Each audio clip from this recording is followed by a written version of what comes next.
Salut la team, on se retrouve aujourd'hui pour une nouvelle vidéo où je vais vous présenter comment poser des press on nails. Je vous laisse tout de suite avec la vidéo.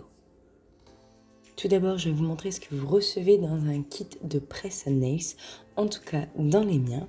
Donc dans une belle enveloppe blanche, vous recevrez une petite boîte en carton. Dans l'enveloppe, vous trouverez également ma carte de visite ainsi que le flyer de mode d'emploi.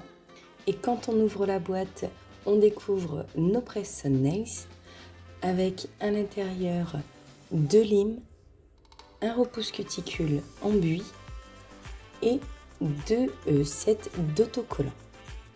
Je vais avoir besoin également d'alcool que je ne fournis pas bien sûr, d'alcool à 70.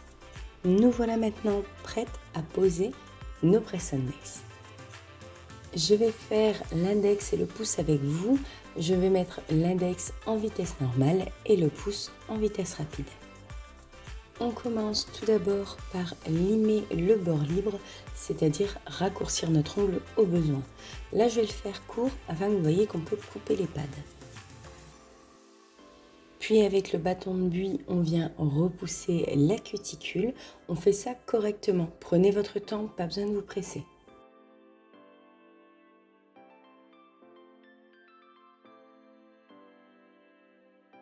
Je reprends la lime et je viens griffer ma plaque. Attention, on reste sur un ongle naturel. Il ne faut pas faire ça trop fort.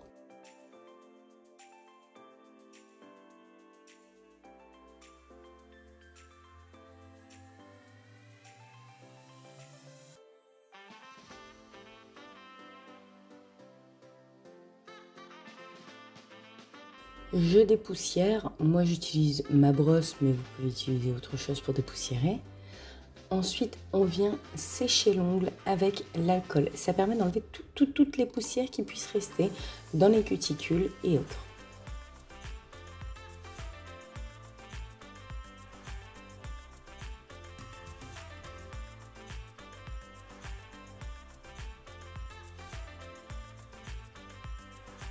Je prends maintenant mes pads et je vais choisir le pad à la bonne largeur de mon ongle. Là, vous voyez, il est beaucoup trop grand.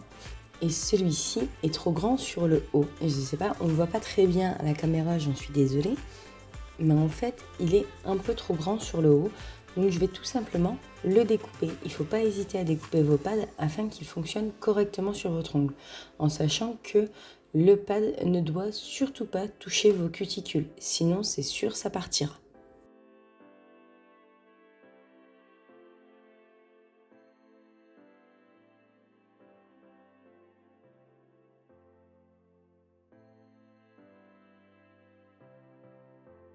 Une fois découpé, je prends mon pad et je viens le poser correctement sur mon doigt.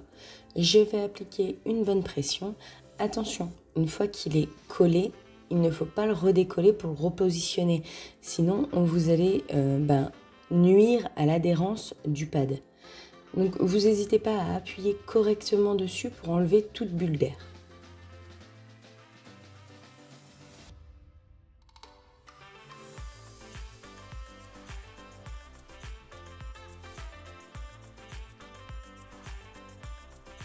Et maintenant, le petit final, on prend son ongle et on vient le déposer correctement sur notre base.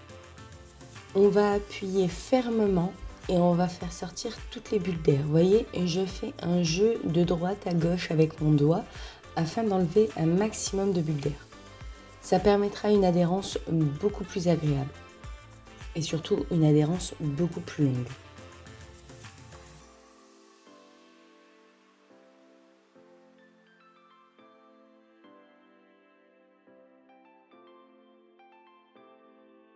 Maintenant, je vais vous montrer sur mon pouce en un peu plus rapide.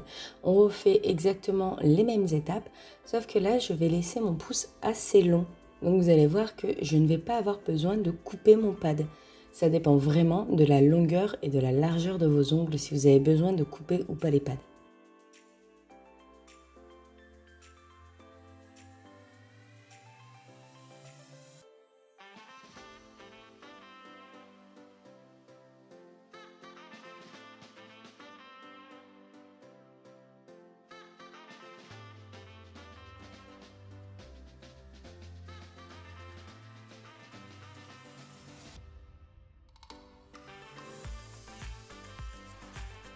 Et voici le résultat final. Vous voyez que mes ongles étaient bien abîmés, donc c'est tout de suite beaucoup plus joli. Comme vous pouvez le voir, je m'amuse à les taper pour vous montrer qu'il y a une réelle adhérence. Je sais qu'on peut les tenir jusqu'à 9 jours. Jusqu'à présent, de mon côté, j'ai eu une cliente qui les a tenus 6 jours. N'hésitez pas à me mettre en commentaire quelconque question sur ce sujet. Merci à tous de m'avoir suivi jusqu'à la fin. Tout le matériel utilisé se trouve en barre d'informations. N'hésitez pas à aimer, commenter, partager cette vidéo, ça me fait plaisir et c'est ma petite récompense. Et si elle vous a plu, n'hésitez pas non plus à vous abonner à ma chaîne et à activer la petite cloche. On se retrouve bientôt pour une nouvelle vidéo.